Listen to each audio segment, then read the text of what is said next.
Auto కార్మికుల సమస్యల పరిష్కారానికి ప్రభుత్వం సిద్ధంగా ఉందన్నారు మంత్రి పొన్నం ప్రభాకర్. సంక్షేమ బోర్డు ఏర్పాటుతో పాటు ఆటో ఛార్జీల పెంపుపై కమిటీ వేస్తామని చెబుతూనే సమ్మె నిర్ణయాన్ని వెనక్కి తీసుకోవాల్సిందిగా కోరారు.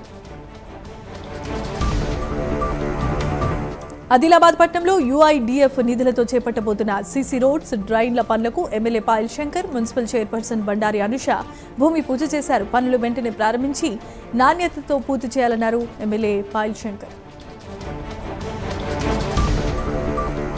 ప్రకాశం జిల్లా ఒంగోలులో టంగుటూరి ప్రకాశం పంతులు 150వ జయంతి వేడుకలను కలెక్టర్ రాజాబాబు ఆధ్వర్యంలో నిర్వహించారు. వెలుగొండ ప్రాజెక్టును ఈ నెల 31న సీఎం చంద్రబాబు జాతికి అంకితం చేస్తారన్నారు మంత్రి బాల వీరాంజనేయ స్వామి. పెద్దపల్లి ఎంపీ గార్డెన్స్ లో ముస్లిం మైనారిటీ ఆధ్వర్యంలో ఉచిత రక్తదాన శిబిరం నిర్వహించి అవసరమైన వారికి మందులు పంపిణీ చేశారు. అత్యవసరమైన సమయాల్లో ప్రాణాలు కాపాడేందుకు ప్రతి ఒక్కరూ రక్తదానానికి ముందుకు రావాలన్నారు అడ్వకేట్ సత్యనారాయణ. స్థానిక సంస్థల ఎన్నికల నేపథ్యంలో వాయల్పాడు, గుర్రంకొండ మండలాల్లో నేర చరిత్ర కలిగిన వారికి పోలీసులు కౌన్సిలింగ్ ఇచ్చారు. చట్టవిరుద్ధ కార్యకలాపాలకు పాల్పడితే కఠిన చర్యలు తప్పవన్నారు వాయల్పాడు సీఐ రాఘవరెడ్డి. యానం ప్రభుత్వ ఆసుపత్రి వద్ద మృతురాలు రేఖ బంధువులు ఆందోళనకు దిగారు. రేఖ మృతిపై సమగ్రమైన దర్యాప్తు జరిపి హత్యకు సహకరించినట్లు అనుమానిస్తున్న 8 మందిని అరెస్ట్ చేయాలని డిమాండ్ చేశారు.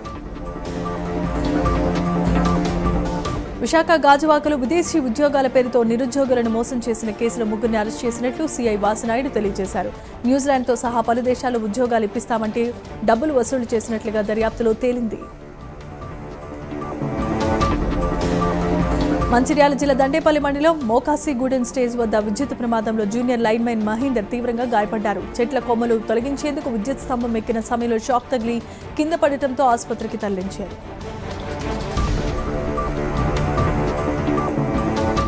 అంబేద్కర్ కోనసీమ జిల్లా ఐనవెల్లి మండలం మాగాంలో రత్న వైన్ షాప్లో యానం మద్యం అక్రమ విక్రయాలను ఎక్సైజ్ అధికారులు గుర్తించారు. 58 మద్యం బాటిల్ స్వాధీనం చేసుకున్నారు. వైన్ షాప్ను సీజ్ చేసి 3 అరెస్ట్ చేశారు.